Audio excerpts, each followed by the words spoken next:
Hi, everyone. I'm Brene Brown, and this is Unlocking Us. I missed y'all. Welcome back. Barrett, we're back. We're back. We're back. Whew. I don't know. I had a vision for 2022 that was easier than what we're in right now. January is so hard, usually, always. God dang it. January is hard. And every year I say, hey, in February, I'm like, plan for next year. January's hard. And then I go into like this, but not this time. Yeah. January's tough. Oh, it's totally been a hard start. Hard start. And we celebrate Christmas in our family. And that was different and hard because we had a COVID diagnosis on Christmas Eve. Yep. Right before our big, not a big family gathering, but all the siblings with each of the parents. But, I haven't talked to one family who really wasn't impacted in some way over the holiday break. Yeah. I've had a couple of friends that I don't know how we made it through, but, we did it. But everyone else was kind of last minute changes and rearranging. And yeah, it was, I don't know. I was talking to Ashley. Oh, you were there. I was talking to Ashley. For those of y'all who have not listened to the sister series, that's our other sister who's actually Barrett's identical twin, who's a therapist. And hey, what's wrong with you? Catch up on the sister series. But we were talking about something and she said, people are not okay. Mm-hmm. People are not okay. I agree. Yeah, I'm not okay. No, I'm not okay. Yeah, I just think I don't know. I think you get so close to some normalcy and then have that pulled out from underneath you more than once, twice. Yes. Yeah, it's hard. I'm glad to be back. I'm excited about you and I doing this together today. It'll be fun. Yeah. And you're back. This is like your unofficial first day back. Yeah, no, I took 3-4 weeks off. Yeah. I did. First time in my whole career. And let me tell you, that's dangerous because big changes are coming. No one should give me that much time. I was just thinking, is it you and I or me and you? I don't remember, but I'm glad we're back together doing this. Me too. Okay. I know I'm super clear. It's not I too. Yes. Look at that start. Yeah. Let's go. Okay. So I have to tell y'all that we wanted to do something for the new year that's really different. And you're either going to like it or you're going to not like it. And then you'll let us know on social using nice words. I thought we would do some work together. And so if you go to BreneBrown.com, you're going to find a downloadable PDF for this episode, specially made for this episode. And we're going to do it together. So if you're walking right now, you're like, shit, I can't do that. You can listen to me and Barrett do it. You can pause and come back. But I want to take us through an exercise that I think is life-changing. So that's what we're going to do in our first episode of Unlocking Us for 2022. Let's do it. Let's do it. Okay, let's get started. So I am not a fan of resolutions because there's so much, the whole new year, new you marketing scheme is so stressful to me. On January 1st, I'm in deep recovery. I'm not bouncing up, and I swear to God, I keep getting these texts that say you can lose 30 pounds if you click here on this link. And twice I just texted back, fuck you. But I don't think that's the same as stop text, but it should be. I bet it doesn't. I bet the robot doesn't pick it up the same. Yeah. It's January. Read the room, people. Yeah, read the room. I'm just not a fan. And maybe I'm also not a fan, to be honest with you, because I don't mark the new year in January because kind of as a professor, I mark the new year in August. Yeah. And then I end the year in May. So perpetually a student. But I was trying to think of what would be valuable to do in January as kind of if you're in a great get up and go, let's do it. If you're in the do you want a Bamba place? Or if you're in the oh my God, I'm barely standing place, what could be helpful? And we do an exercise that's part of Dare to Lead, part of courage building that has been, when we get feedback, we've taken 100,000 people through the Dare to Lead courage building program. And it has been life-changing for people. So that's what we're going to do today. Barrett and I are going to do ours with you. And then we have the PDF for you to do yours.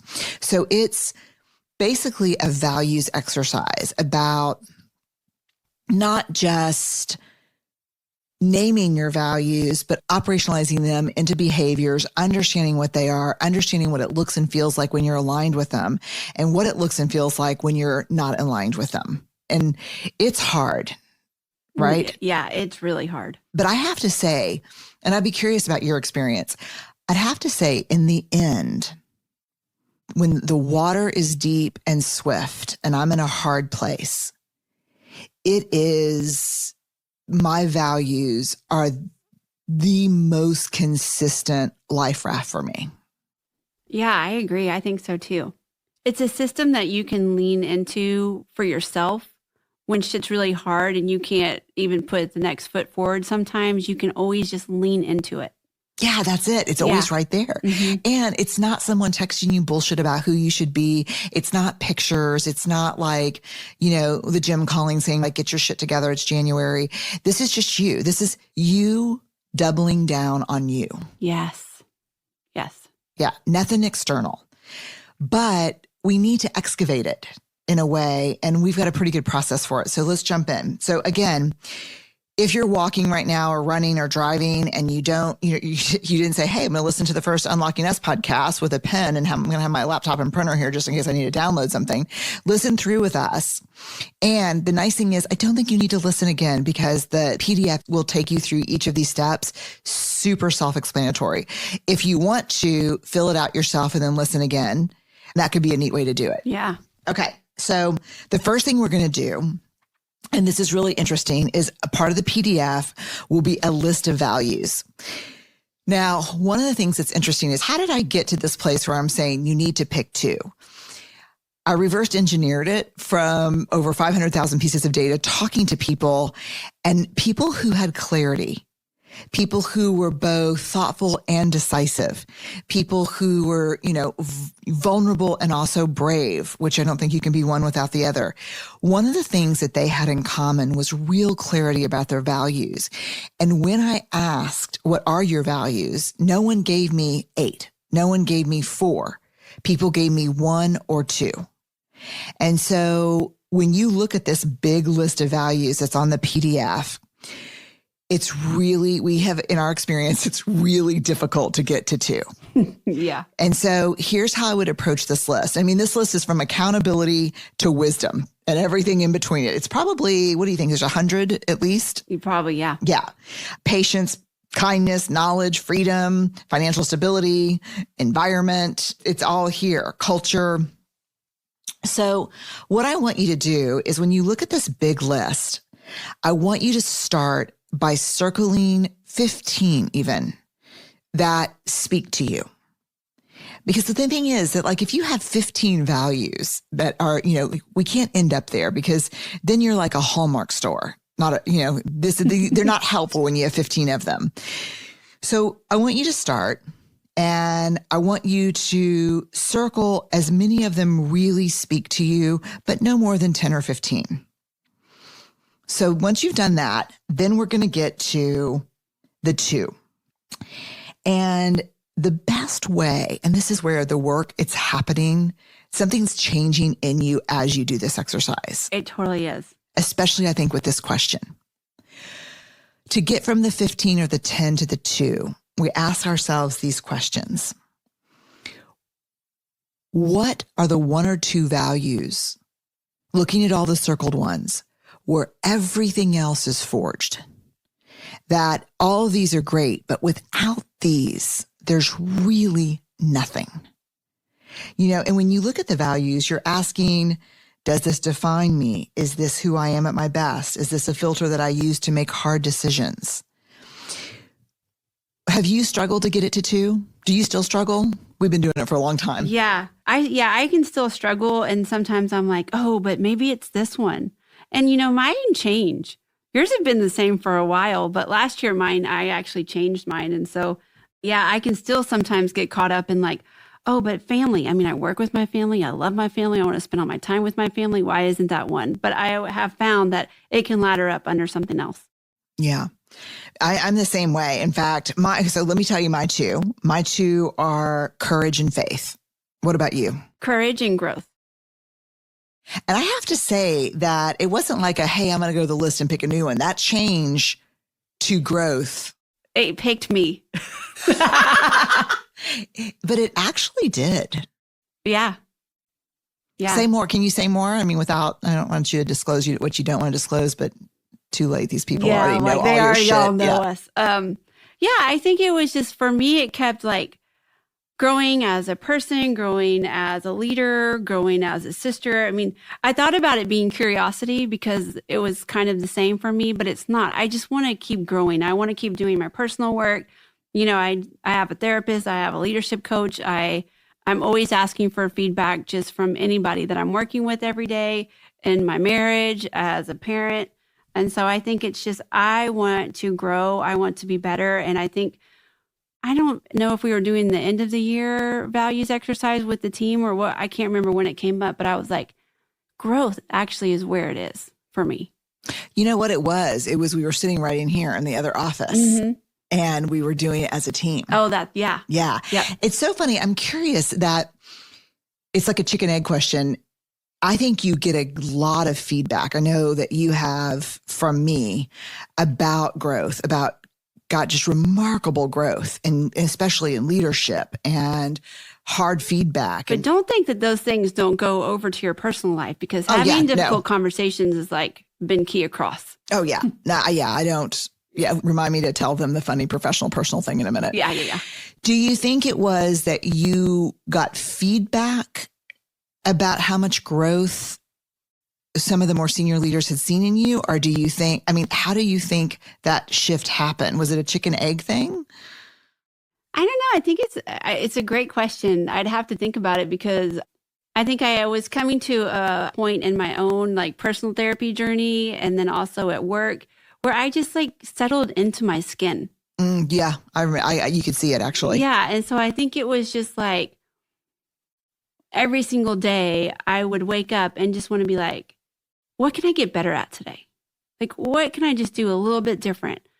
What am I not doing because it feels a little scary? Yeah. And just like do it. And also like, I feel like I was like that annoying person that, give me some feedback. Could I have shown up a little bit better? How could I have done that differently? Like to everybody, and not just you, but then again, I am the lucky one who sits in the room when you do all of these events for all of these organizations, all of these speaking events, and I get to hear you do it like sometimes 2 or 3 times a week. And so I just really have found myself in this place where I want feedback, because I want to be different. Not different, but the best version of me. So do y'all hear how she's into this? Like, do you hear how she lights up when she talks about it? Was it curiosity before? No. It was courage and what? I don't remember. God, I can't remember. I'd have to look at the list. Yeah, so I'm struggling right now, actually. And one of the ones, so in this list, you'll see where there's a write your own. So mine have been courage and faith for a really, really, since forever. Yes. Yeah. And probably before I did the exercise, those were the two things I leaned into. I think courage and faith. I remember thinking about those and talking to a sponsor in AA about courage and faith 25 years ago or 26 years ago when I first got sober. Like, those have always been my values. Now, I have wanted to change faith how many times? Like 477 times. I don't want it to be faith. Like, I really don't. Like, I'm pissed off at church. No, I don't want it to be faith. It just seems it's not my favorite. So the ones that I struggle with is, I think courage is a value for sure. Did you find the one? I think it was reliability. Was it? It was either reliability or accountability one. I can't remember which one.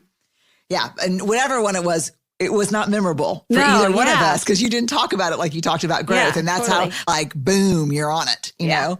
So for me, the two that I really struggle with are curiosity, because I would say that's just a huge part of who I am. I know. And it's like your superpower. Maybe. Yeah. And then the other one that is something, it's my word of the year. You know, Allie Edwards, my friend Allie, has the word of the year. It's the word of the year. And it's also the bullshit that on my Enneagram that says, like, I can't get integrated as a number one until I get better at this, but discernment. Like, I need to be more discerning. I need to make better choices and not. But is that a value? Is it a value or is it a skill? I mean, could you think of other things that would ladder up under discernment? Like, would you lean into, well, yeah, you would lean into discernment when shit gets hard. Yes. Yes. Yeah. So, for example, today, playing pickleball. No, I'm not kidding. Like, I didn't play today, so I can't wait to hear about it. So it was me and Andrew against Lindsay and Steve. So separated married couples. That's always the best way to do it. And I would say the match score ended up being fairly uneven. But we did pickle them once, and that counts as 4 games. So it ended up being. It was mine. Pickle is like we beat them something 0, 11-0. If you don't know what pickleball is, it's like tennis, but on a smaller court with a plastic ball. And it's my pickleball is one of my values. But so when you're standing at this, like they're standing at this line up against the net, and dinking is when you're doing like a soft game, like you're just doing it barely over the net, and you're waiting for. Pickleball is all about like forcing someone to make a mistake so you can kill the ball, so you can slam the ball. And so I was like dinking, and I just kept saying discernment.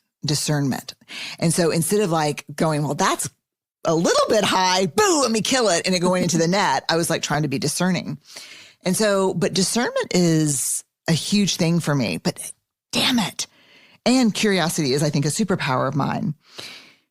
But when it comes down to brass tacks, like it or not, it comes down to faith and courage for me.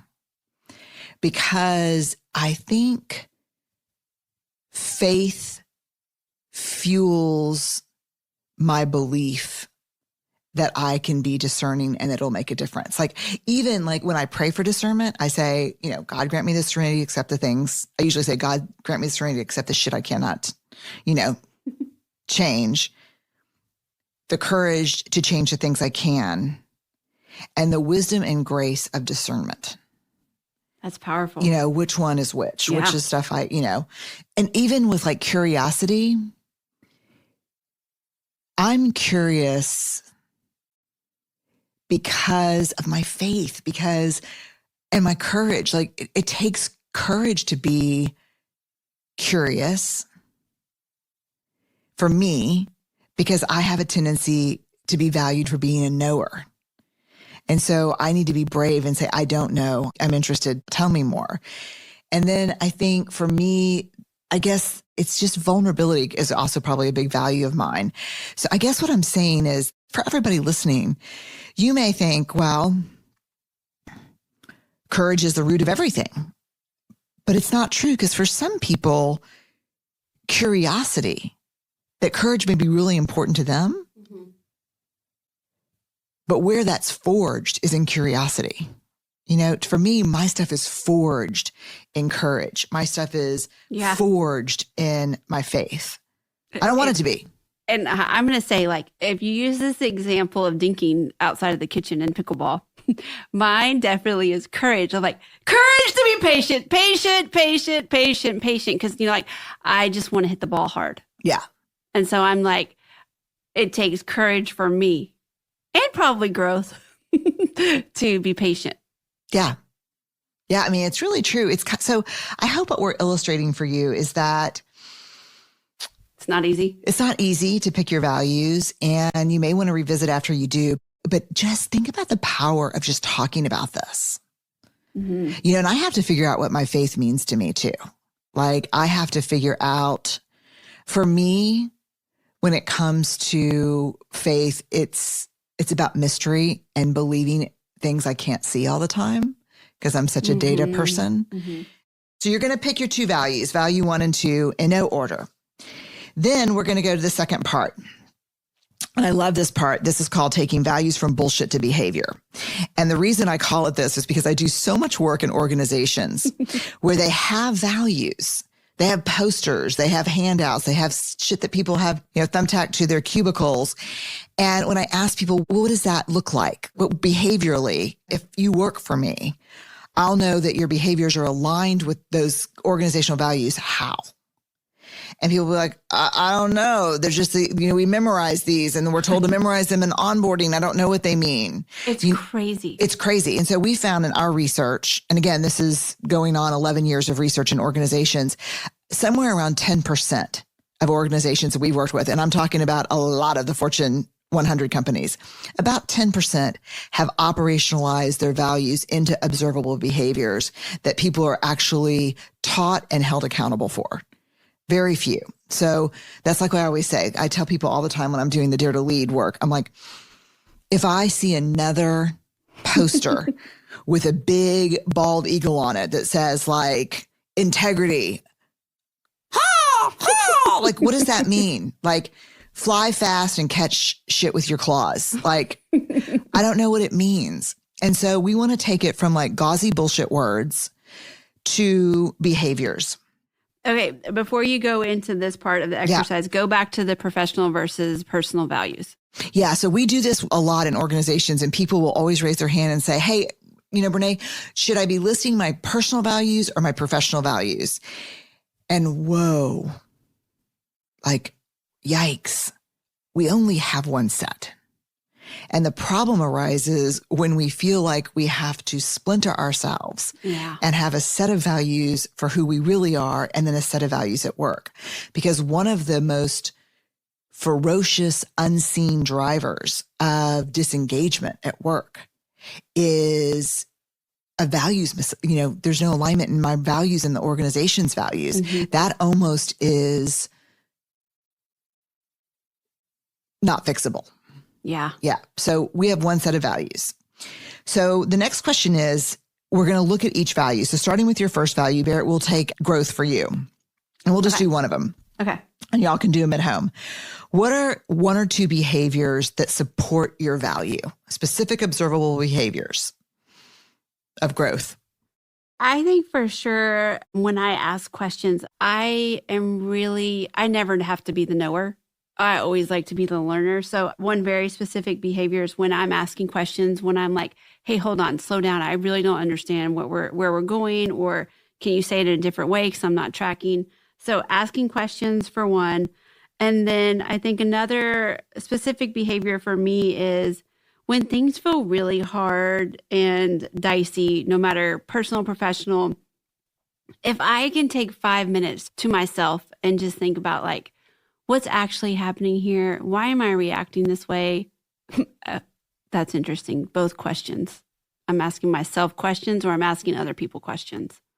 Yeah. This is so beautiful because let me go back to, but what's driving those questions for you is not curiosity. What's driving those questions for you is growth. That's what makes you come alive. Yeah, I think so. Yeah. Yeah.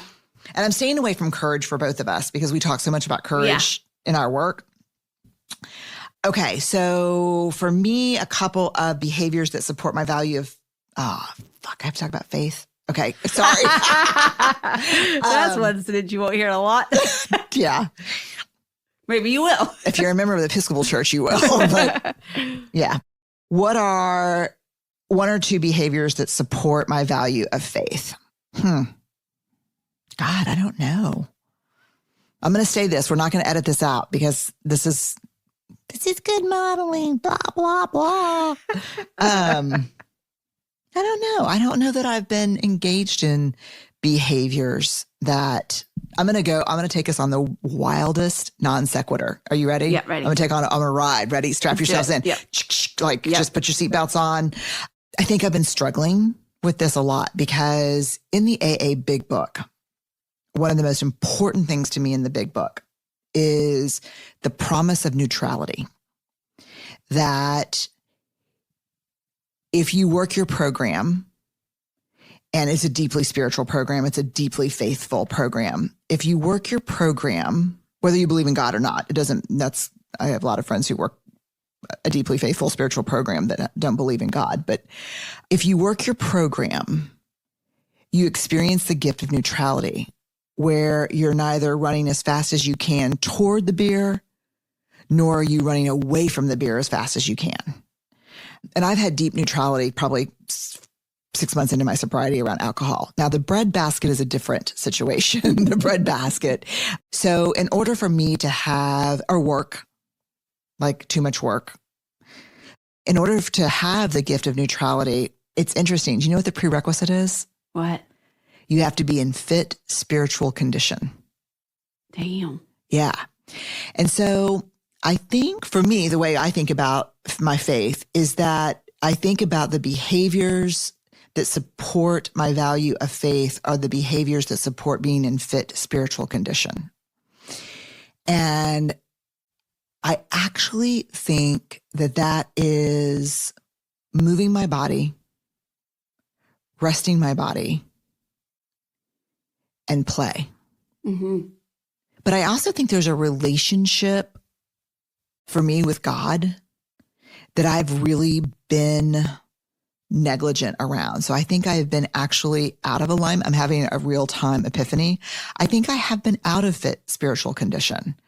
And I think I've been out of alignment with my faith value more than I am in other times in my life. And I think it's because I'm grappling with ways to do that don't involve church. Yeah. I still love church, but I only like to go to church so I can sing. I like to pass the peace. I love the peace be with you. Also with you. And yeah, I like to go to the communion and be at the rail with people because it reminds me that there's something bigger than us. But yeah, so I think I'm out of alignment a little bit. So let's go to the second question. What are one or two slippery behaviors that are outside of your value of growth?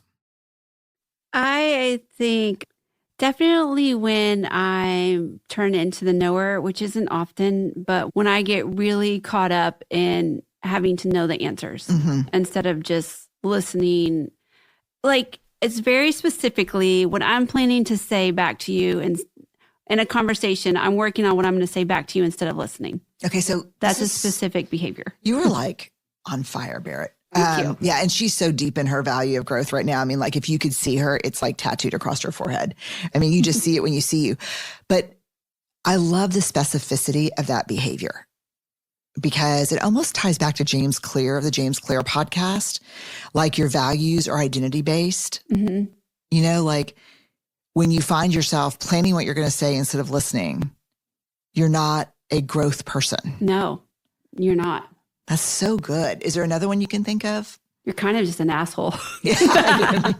You know, but you're maybe, I don't know if you're an asshole, but you're probably thinking of me when you say that. No, I'm not. I was like thinking of a very specific situation for me, but I think I'm trying to win because I'm afraid. Yeah. Yeah. And sometimes you're just so far in. Like for me, it's terrible. Sometimes you're just so far into the conversation that you can't just say, yeah, you know what? You're right. I know. For 4 weeks. We're not wired that. That's genetically incompatible with our wiring. Yeah. So part of me, very specifically, a behavior that I'm working on in growth is holding people accountable, like within a couple of hours of something happening. And so for me, an indicator light would be if I very specifically make up reasons where I don't have to communicate or see that person for 3 days, then I'm outside my 2-hour window. So we talk about the language of indicator lights. Like what are the indicator lights? I think it's on the next page, but what are the indicator lights? Yeah, I love that. Yeah. So there's a meeting and someone that reports to you. Or even at home or, like even... Something hurt your feelings. Yeah, even like us. Something hurt my feelings or like I even showed up in a way that was shitty that I wanted to circle back for. But because it's going to be hard, I'm like, oh, okay, well, I'm not feeling too good. I should probably stay home for the rest of the weekend, or yes, because it's easier. It's actually not easier, but in the second you think it's easier to kind of avoid than to jump right in. So that's definitely an indicator light for me. Okay, I'm going to write down some things I want to ask you about it in a minute. Hold on. Oh boy. Don't look. Okay. And one thing I was going to say to you, what are behaviors that support my value of faith? I will tell you that one of the biggest ones, I was just thinking about the last real moment of electrifying faith, like where I felt like my feet were planted into the earth and connected to every person that has ever walked the earth before me, and that my hands were shooting lightning bolts and connecting to everyone in the whole world. Do tell. Yeah, no, I mean, like, was the last time I met with Diana, my therapist, who's also a deeply spiritual person. And we were talking about something, and I said, can I tell a weird story? And then I told this weird story, and she goes, that's so crazy. There was an article that I wanted to send you about that very person. And I said, oh my God, that person, I just shot you an email. Have you seen it yet? Yesterday? And it was like all these wild connections. But I was like, is this so weird what's happening? And she's like, no, there's nothing weird about what's happening right now. And so I guess one of the behaviors that supports my value. I have to really think, like, why are you shaking your head so radically? Because you see me when I'm in that. Yeah, I totally see you in. Yes, I totally do. Yeah. It's weird when it happens. Yeah. So I guess I would say, and this is hard, this might make me cry. One of the behaviors that supports my value is when I believe myself. Let me just say that whole sentence because it might be big for me. One of the behaviors that supports my value of faith is when I believe myself before I can find evidence or data. Yeah. Yes. Do you know what I mean? Mm-hmm. Yeah. Fuck, that's good. Okay. The slippery behaviors that are outside of my value is I know what drives it. Is certainty and fear drive the behaviors that are outside of my values. Like I have to be in a, and I don't think it's an accident that therapy session with Diana, when that happened, I don't think that's an accident that happened after I'd been off for 2 weeks. And I was open to it. Yeah. And I think my receptors are, out of whack right now. Yeah, they would have to be. Yeah, it's just last you year have no space. I mean, there's no place to connect to yourself. Yeah. Yeah, so a slippery behavior outside of my value is certainty. That as Diana said to me 10 years ago. That's really sad. I just want to let you know that there was a 7-year hiatus in between these therapy. It wasn't straight through, okay? Don't get cocky if you're listening. I remember I was saying, but I need to do this. And she goes, wow, it's like you live by that saying, let go and let Brene. She said it again? Yeah, no, this was 7 years ago. Okay, got it.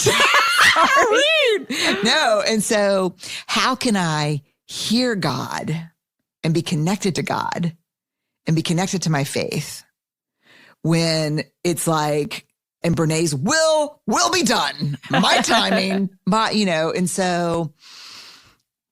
Because you have to let go a little. Mm-hmm. Yeah. I think when we're talking about this question of kind of what are the slippery behaviors that are outside your value, I think back to the podcast that we did with Dr. Sarah Lewis, who God we love, right? Oh, she's amazing. She's just amazing. And the concept of surrender, which I just had the hairs on the back of my neck stand up when I think, do they with you too? Do you have that word? Yeah. Yeah. I don't like it. Like, it's like, it's like give up. But Sarah has this quote that's so beautiful. She writes, there is no way to measure surrender's impact. We know its efficacy when we see it. After the deep pain of coming close or failures of all kinds, we break open enough to contain, invite, and triumph over more. And so what Sarah Lewis taught me is that surrender is not about giving up. It's about giving over. And I think about, I have the Meemaw box. Our grandma, we called Meemaw, and we have this old box that has Meemaw's picture on the top of it. And sometimes I just write what is scaring me or what's giving me pain, and I just fold it and give it over, Mm-hmm. And so I think my slippery behavior is when I get into the let go and like Brene instead of, giving over. Love it. So What is an example? This is the last question on this. What's an example of a time when you were fully living into your value? Well, most recently, I think a big change at work. And I think it was all about asking some really hard questions to myself, asking some really hard questions in some meetings that I felt like really in my value of growth. I love that. I was there. I know you were. I saw it. It was magic. Man, is there nothing more miraculous than to see someone really living into their value? Yeah, it's amazing. It's incredible. Mm-hmm. Oh, man. Let me tell you, I've done this with Ellen and Charlie. Oh, really? Yeah. And who knows what their values are going to be when they're not 22 and 16, but Yeah. it's helpful. Like, you're driving home from something, you feel like crap, and you're like, man, did I show up in my values? And if the answer is yes, you can be like, yeah, I did. It was just hard. It was just crappy. How old do you think? Like, you think I could do it? Mine's 11. I think you could if it was framed in the way that these may change over the course of your life. Yeah. And it doesn't have to be forever. But right now in your life, when you kind of look at this list, what are 15 words that are important to you about who you are? And then what are the couple where these have to be in place for everything else to happen? I think it'd be, And I think it's just, you have to make it developmentally appropriate and exploratory, not this is it. Yeah, totally. Oh, that's not, okay. I have to go now. Okay. So next question. Who is someone who knows your values and supports your efforts to live? Oh, and I will just tell you, I forgot mine. When I know I'm in my values, I'm so excited right now about recommitting to being in spiritual fit condition and protecting that time. Yeah. Because that electricity is like the fuel for everything I do in my life, my research, my work, my parenting, my partnership. I'm really glad we had to talk about it. Maybe it was just supposed to happen that way. Yeah. Yeah. There you go. So when was the last time that I was in my value of faith? Is talking to you right now about faith, even though I didn't want to. It would have been so much easier to go courage, because I have a lot of examples of when I'm brave in hard times, because it's just part of my work. But I think I need both in equal measure. All right. Who is someone who knows your values and supports your efforts to live into them? You. I love you. I love you back. You are too. You are someone And also you are like, you're outside your values right now a little bit. Yeah. So both. Yeah. So I'm going to ask you a hard question. Oh, boy. And you can ask me if you want to, but you don't have to. Okay. What do you think drives the decisions and behaviors that I engage in that move me away from my value of faith the most? To be honest with you, and you're just like, I have not had any time to prep for this question, but I would just say when you're in overload with work and you don't have any space, because for me, it's like, I could be wrong, but the story that I make up about it is that you're really aligned in your value of faith when you have space, when you're creating, when you're thinking about what the future holds for you, for your family, for the organization. But when you're in the weeds and you're like way too much shit on your plate and you can't stay connected to yourself, that is when I think that you can fall outside. I think that's true. That's really insightful. Thank you. You're welcome. Okay. I'm not asking. That's right. Well, Okay. What do you think? What do you think, or when do you think I'm outside of my value of growth? I'll be really honest with you. Probably for the past couple of years, I haven't seen you outside of your growth value very much.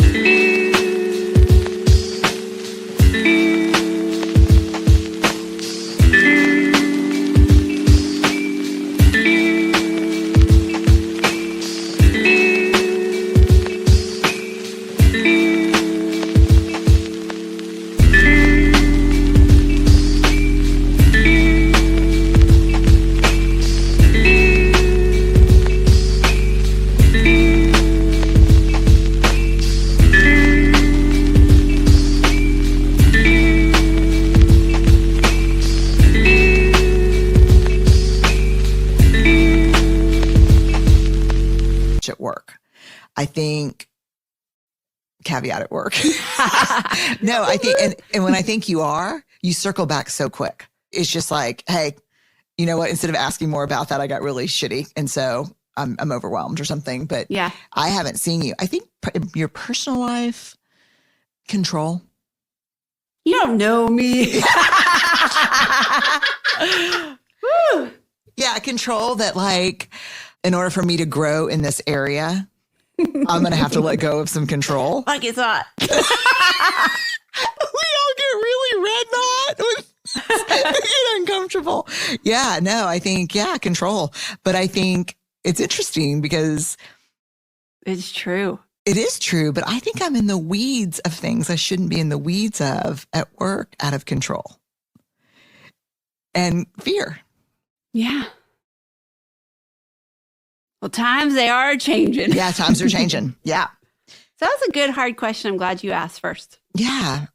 I mean, I think, because I wonder if in the end, for all of us, as you're thinking about your own values and you're thinking about what drives a lot of the behaviors that get in the way of you being aligned, I think for all of us, it's going to come down to vulnerability and uncertainty and control and fear. It's going to come down to armor and self-protection. Yeah. Yeah. I was telling Gabby, we were talking, I don't know how we got on the subject of the Enneagram. And she hasn't taken it, obviously. She's 11, although we might soon. And I was telling her I was a 6. And I was like, oh, it's a worrier. Like, and we were talking about it. I was like, but the most integrated 6s are the most courageous. I was like, so it's like, that's what I'm working towards. Yeah. I mean, isn't that incredible? Like, in the Enneagram world, which we're just saying that we don't know the validity and reliability. We've looked at a lot of And the memes are, if the memes hurt your feelings, yeah, you got it right. I thought you were That's the gonna say, right number. don't worry, because they're not valid or reliable. I say, then you got the right number. I'll say the other part. You know, we don't know about I don't know about the reliability and validity of the instrument. I know that some scales are better than others, but I also have a lot of questions about the big 5 in psychology, which are, reputed to be stellar. I just don't know. I think you take all that stuff with a grain of salt. But I will say it's been helpful for us. Oh, totally. Yeah. And I do love how that fear is a big thing for 6s. Mm-hmm. But when they start integrating and doing the work and examining and growing, that they become the bravest of all of us. But how I got there was the control thing. Yeah. Because the 6 just like craves control of the situation. And Yeah. I got some issues around control. I won't lie. Is that a value? Can we add that control? Yeah, right. To the Control. list? I'd like to pick control as my primary value. I know a lot of CEOs. Yeah. My 2 values, command and control. Well, let's not work there, guys. Yeah, no, work there. All right. What does support from me look like? Because I'm your person here. What does support from me look like around your value of growth? I think it just holding me accountable. And when you see me slipping outside of that, call me out on it. And I think you do in a very nice, loving way. I would say the same. I Yeah. would just say accountability is what it looks like. Accountability, and a lot of times you always say there's nothing wrong. I think we say to each other, actually, there's nothing wrong with you. Mm-hmm. You're not broken. Yeah. Everything is okay. And you're great. And this is a hard time. I think we say that to each other. And Ashley usually leads the way. She sure does. The therapist sister. Okay. So what can you do as an act of self-compassion to support yourself in the hard work of living into your values? Both of them. I don't know that I would have ever named this as something I could do for myself until now, but oh man, doing my personal work has been the most life-changing gift I've ever given myself or my family. I would say 100% the same. Yeah. Yeah. I would say I want to live in a country that has secured voting rights for all people and that everyone has access to good mental health care. Yeah. That's how you save democracy. Sign me up. Yeah. Okay. And crush white supremacy and the patriarchy. Yeah. But I think if everyone had mental health care, I don't know if it would work or not, but I think the two are inextricably connected. Yeah. Back to the command and control thing. Jeez, yes. Okay. This was our values. This is good, right? This is harder. It's always harder than I think it's going to be when we have these conversations. Like, we've done this values exercise before, but always go a step deeper on the podcast because it's just us. It's just you and me in this little blue room. But yeah, I really appreciate you doing it with me. It was exhibited both growth and courage. Oh, thank you. And yours, I love your epiphany around faith. Like, it's so important. Epiphany around faith, but I really like that. No, it is really important, and I'm excited. I will say that, I'm making changes. Yeah. Wait, when is this going to be recorded? When is this going to go out next Wednesday. Oh, good. Well, if you're listening to the podcast, you'll know that I have indeed am working hard to make changes to get realigned with my values. All right. Download the PDF. It'll be on the homepage of BreneBrown.com. Scroll down past the picture of me looking serious, talking into the mic in my little camo jacket. And then halfway down, you'll see the PDF for this episode. You can listen, do the exercise, go back if you want to. The other thing is, hey, man, do this with a sibling, a friend, a group of friends, your book club. Like, do this. And let me just tell you this. If you decide to do this with a group of people, like more than just two, one of the neat things you can do is, and we do this when we do it with teams, right? Yeah. We do this with our own team, and we do this when we do organizational work outside of our company, is we get one of those post-it notes. It's kind of like 8 by 12 or 11 by 17. And we write everyone's name at the top. And then after we're done with this, everyone writes one thing that they've observed. Like, this is, Barrett, I can see you in your value of growth when you, and then everyone has this take home sheet. And I have to tell you, I know this is, I can't compartmentalize Dare to Lead and Unlocking Us because they're just about being human. But when we do this in families, if you've got older kids, when we do this at work, when we do this in teams, when we do this with our pickleball partners or, tennis partners or sports teams, imagine working with people for years and years and years and never knowing what their values are. Imagine doing this. Could you guess what your partner's values are? Maybe, maybe not. Yeah.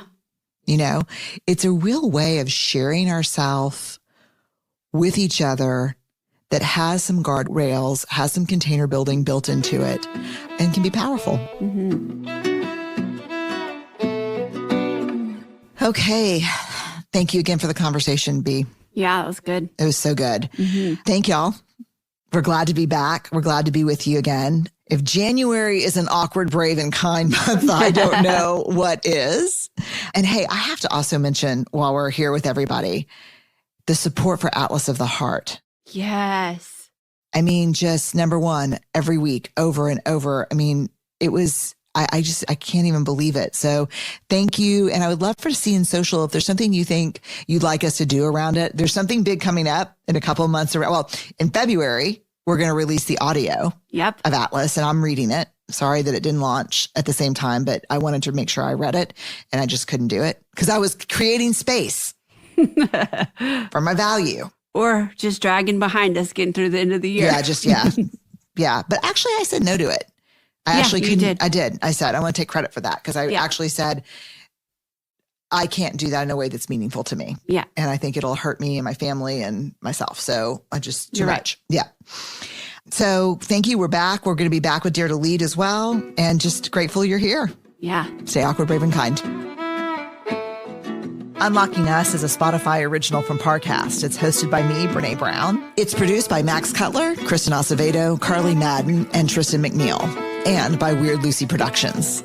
Sound design by Tristan McNeil, and music is by the amazing Carrie Rodriguez and the amazing Gina Chavez.